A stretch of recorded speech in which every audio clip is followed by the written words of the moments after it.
Well, hello there, and I do hope you're all well. Now, the other day I was, listening to James O'Brien as LBC, I always do, and a caller rung up and asked him, had he heard of the sunk cost fallacy? Now, my ears pricked up because stuff like that, like echo chambers, and I've always found fascinating, and James O'Brien said that he had, and they had a very interesting conversation, and the caller used the sunk cost fallacy as a reason why people who voted for a lying charlatan, who will say whatever he thinks you want him to say just to win your vote. I know he used the B word as well. Now, I'd never heard of this thing called the sunk cost fallacy, but it did intrigue me, so I decided to do a little research and learn about the sunk cost fallacy. And if I'm honest, I think the caller, he might have a point.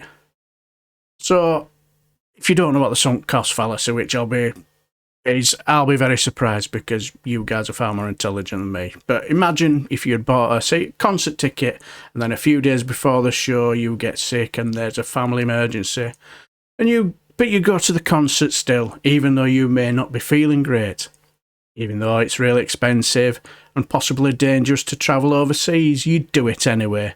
You do this because of the sunk cost fallacy. You give up too much money and time to turn back now, innit? And the truth is, we don't want to admit we've wasted our money and time, do we? So we continue on with what we're doing, even when it is no longer in our best interests. And that thing runs true for me, especially this weekend, because last week, me and my wife went to watch his local football team lose again. But before the match, we were in the pub that was just round the corner from the ground, and a couple of friends of ours who not seen for a while walked in, and one of them sat next to me and just blurted out, "Just to let you know, mate, I've got COVID. No mask." And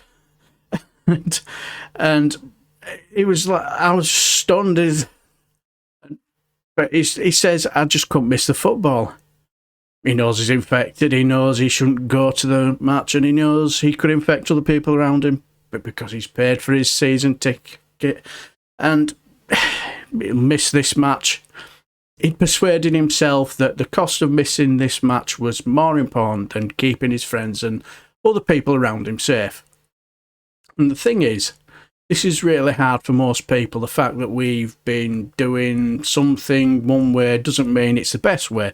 It's important to periodically evaluate why we are doing things and whether or not they are still necessary or effective.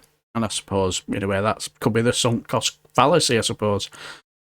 The sunk cost fallacy is a theory that explains why people keep putting time, energy, and money into things that are obviously bad ideas.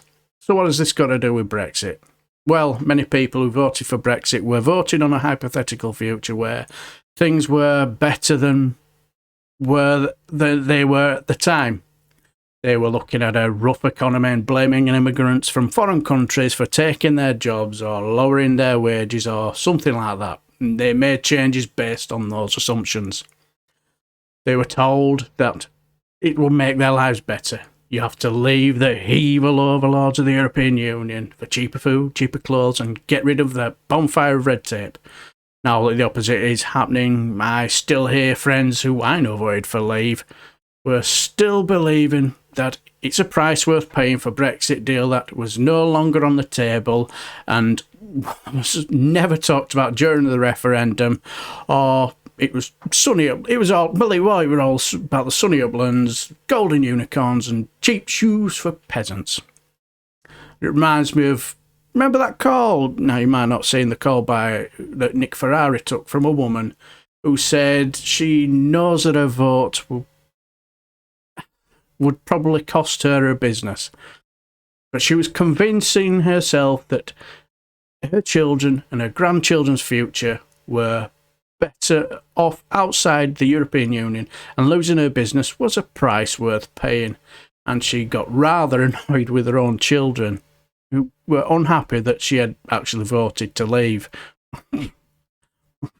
Imagine conversations in that household. Or the woman I saw in a video who voted to leave, if I remember rightly, because of all these intransigent EU rules and regulations, I was now having to employ a daughter if I remember rightly, to help with the extra paperwork. Still convinced that a vote to leave the biggest global free market on the planet on her doorstep was still the right thing to do. Now, is that sunk cost fallacy, or is it commitment bias?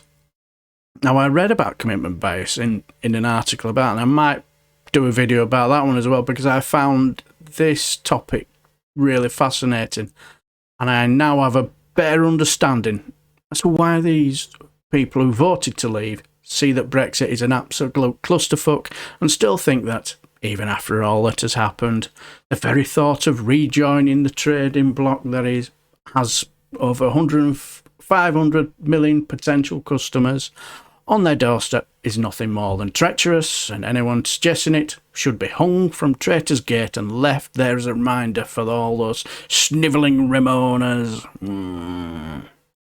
How do we get Brexiters to recognise that they are suffering now from sunk cost fallacy? I'm not sure you can.